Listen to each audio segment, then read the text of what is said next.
Hello, this is Christian Jackson from Com45 Media and Culture. This is vlog discussion number 12, and this week's readings were An Argument for Being a Poser by Armstrong, The N-Word is Flourishing Among Generation Hip Hop Latinos, Why Should We Care Now by Cepeda, and The End of White America by Sue. So, for the first essay, An Argument for Being a Poser, the author Liz Armstrong talks about how we all live as posers, basically. And she says that around the time you enter your first year of high school, you pick a specific group or subculture that you relate to and are comfortable with, and where you feel a sense of belonging. And she also mentions that a lot of the time we are not 100% a part of that specific group.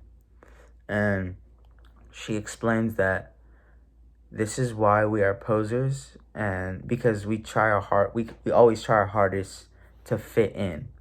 And I can most definitely agree with Liz Armstrong's argument, because I myself have had to deal with this, and I can agree that while I was trying to fit in so bad, I felt like a poser because I wasn't being who I really am. And although she says a lot of the time we pick a specific group, I think it's not really picking it. It's just you just end up with people who are similar to you, like you like the same sport, you like a specific thing, you guys are the same race. A lot of the time, that's what brings these groups together. So, for this next essay titled "The N-Word is Flourishing Among Hip Hop, Among Generation Hip Hop Latinos, Why Should We Care Now?" by Raquel Cepeda, she talks about how Latinos in rap have always used the N-word in their music, and she's questioning why people are starting to critique it now, even though Latinos have always used the N-word in their music. And she explains that using the N-word in music started with Caribbean and Afro-Latino people, and then translated over to the Latino hip-hop in New York. And she then brings up the question of who is allowed to say it, because many Latino people come from African descent, like myself. I'm Afro-Latino. And in some cases, like Asian or white people saying the N-word, I feel like it would be incorrect for them to say the N-word because they aren't black or from African descent. And but a lot of Latinos using the N-word in their music are from countries like the Dominican Republic, Panama, Puerto Rico, Belize, and this is where they have a lot of people from African descent. So personally, I believe since they are black, they are of African descent, they should be able to use it. But if they aren't, if they're just Latino, they have no background of African descent, I don't think they should use it. But honestly, in the Latino culture,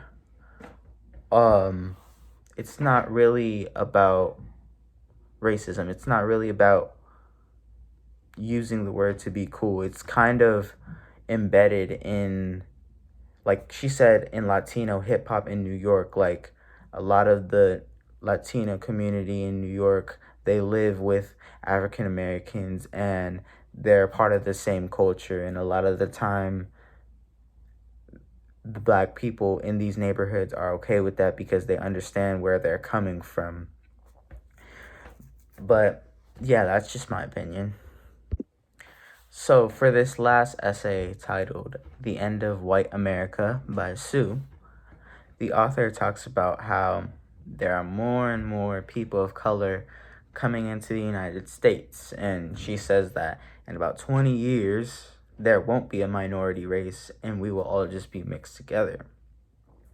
She also talks about how a lot of people are upset that this is happening because they feel that the United States is going to turn into a third world country or something. And I honestly feel like having more people from different places is already normal for a lot of us living in California. Because where I live, San Francisco, there's literally every race. I'm just so used to seeing it, everyone. It's normal to me. But for people in the Midwest, I feel like they would do everything in their power from that happening because obviously in the Midwest there are a lot of white people and maybe they want to keep their towns and states white, but ultimately, obviously new people are going to move in.